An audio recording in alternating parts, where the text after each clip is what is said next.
Hey, greetings, GRIL people. For those of you who don't know me, my name is Ann Hurdy. I'm a graduate of the DeVuley program, one of the founders of GRIL, and in my current work, I am employed within the Michigan public mental health system. This is the third video that Rick and Denise and I have brought together in order to talk about or facilitate conversations to happen during this time with GRIL. So this week's reflections are aimed at contemplating how to be a leader during this time of unknown. And I'll admit, I've got lots of thoughts rambling in my head, so I've been struggling where to take this reflection. So I hope my thoughts make sense, and I hope they're helpful. And if not, I apologize ahead of time. So again, we are in a time of unknown. This time of COVID-19 has filled us with so many things. Here in Michigan, we've had that stay-at-home order in place for 2 months, although today is Monday, and the governor has now said that that is going to be lifted. And we're thankful for that. Again, still lots of unknowns that come with that. Scientists in the medical community are doing their best to address COVID-19, and yet due to the newness of this disease, they're still guessing at what works best. Feels quite scary and quite unknown to me, not very comforting.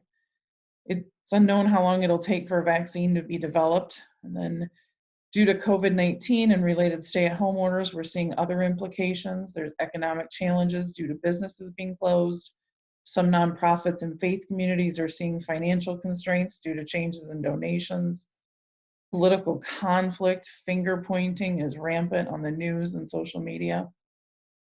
And then certainly within last week, we witnessed the death, the unnecessary death of George Floyd at the hands of law enforcement. We are seeing our communities come together to express the intolerance of systemic racism. We're also seeing protests, gatherings where people are making their voices heard or silently marching. We're certainly seeing the fallout from riots and the conflict that pursues. And yet here in Grand Rapids, as much as we saw peaceful protests and then things turned more violent, the next morning we saw people come together in a beautiful way to rebuild the city back. We're seeing conflict, we're seeing unity, we're seeing uncertainty. In addition to everything else going on, then there's just the normal uncertainties and stress that come with being a leader. Some agencies and ministries were experiencing the typical financial constraints and challenges prior to COVID-19. Staff and volunteers need support. That's an ongoing need. Sometimes we feel competent and capable to provide that extra support and leadership, while at times we are hoping we can meet those needs, but secretly we admit we're shooting from the hip and we're pretty nervous somebody might catch on. Some of us have been leading our agency or ministry through significant changes, whether those are staffing changes, leadership changes, role changes, programmatic changes. And then in addition to those normal everyday stressors of being in work, employed in a ministry or faith community or any type of agency, then there's the normal stresses of our personal lives. Our personal lives contain the stressors of managing a home with basic day-to-day manners, thinking about recent extra rainfall and flooded basements, or I know I got to sharpen the blades on my mower, right? Just those everyday stressors that happen for us. We're all doing our best to engage with our own families, to be a good parent, a spouse, an extended family member, or a friend, to however we define family. We work hard to manage the day-to-day finances of our family, of our home, of ourselves. We attempt to be a friend to others. Some of us are also assuming the role of school teacher or assistant to our children as they learn from home. Many of us are also engaged in volunteer opportunities. We do our best to engage in our own health matters, our own physical, emotional, mental, spiritual, and cognitive health. Given the normal stressors of our life and the uncertainty of life around us, many of us may find ourselves struggling to know how to think, how to act, how to feel. It is natural that given everything happening, including some of these new traumas, some of us may also be struggling to know how to lead. Some of us may feel the weight of one or more situations that I've mentioned, or something else is resting solely upon your shoulders. We feel the lack of control in some new ways that we have not previously experienced. And we don't like it. I know I like to think that I have control. And yeah, I know sometimes it's fake control. But right now I feel even less control than I have before. Some of us may feel even paralyzed by the weight that we carry in our shoulders or that lack of control that we're feeling. Some of us may even be in a state of denial. It's not happening, not even on my radar screen. While others of us may feel the weight so intensely that we're now going to become superhumans and we're going to fix the whole world. Some of us as leaders are also struggling to understand our own reactions to stress. So I encourage you to reflect upon how you're dealing with these stressors. How's your sleep? How's your eating and your appetite? How's your consumption of alcohol?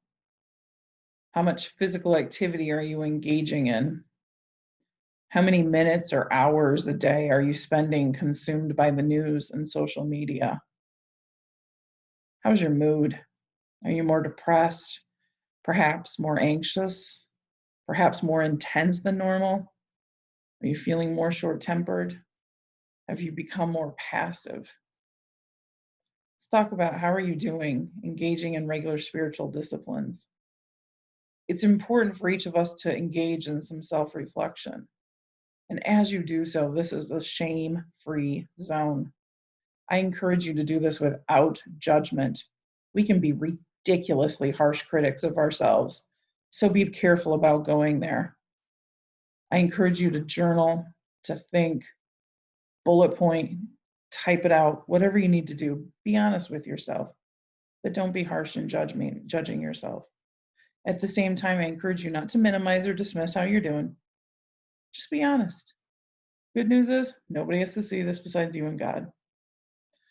So after you engage in some of that self-reflection, I want to encourage you to consider, where do you want to continue to put your energy? What makes sense right now? Looking at that self-reflection, where are you doing well? Where are you just killing it? And you're just like, dang, I'm proud of that.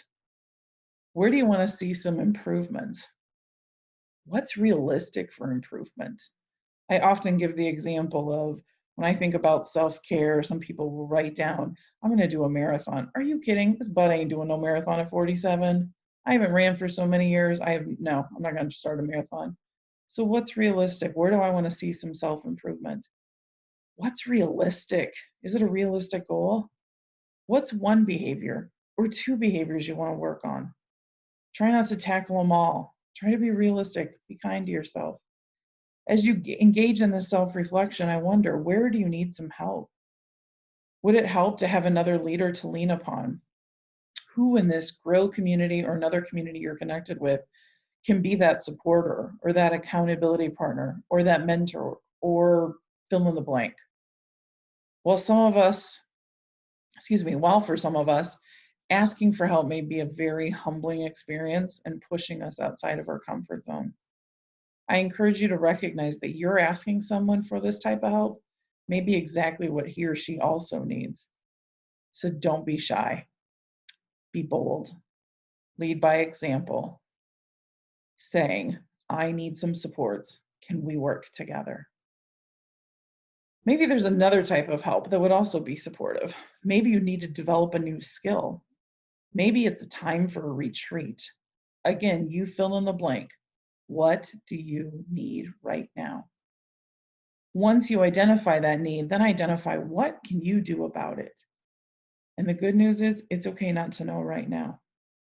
It's okay if you don't know the next best step or the next best resource or the next best training. Be of good courage. Be bold. Ask a friend. Ask a colleague. Ask another GRIL person of what supports or resources they know of that could support you. As you engage in your own well-being, as you engage in this time of self-reflection, and as you develop a plan for learning and growing as a leader, as you open yourself up to what God has in store for you, I encourage you to recognize the value of what you're doing. You are investing in one of your greatest leadership resources, and that's you. And you invest in yourself, so you can lead by example. You can lead by supporting others. You can lead out of a place of health and well-being that will enable you to lead in a time of uncertainty and of great unknown. Be well, my friends.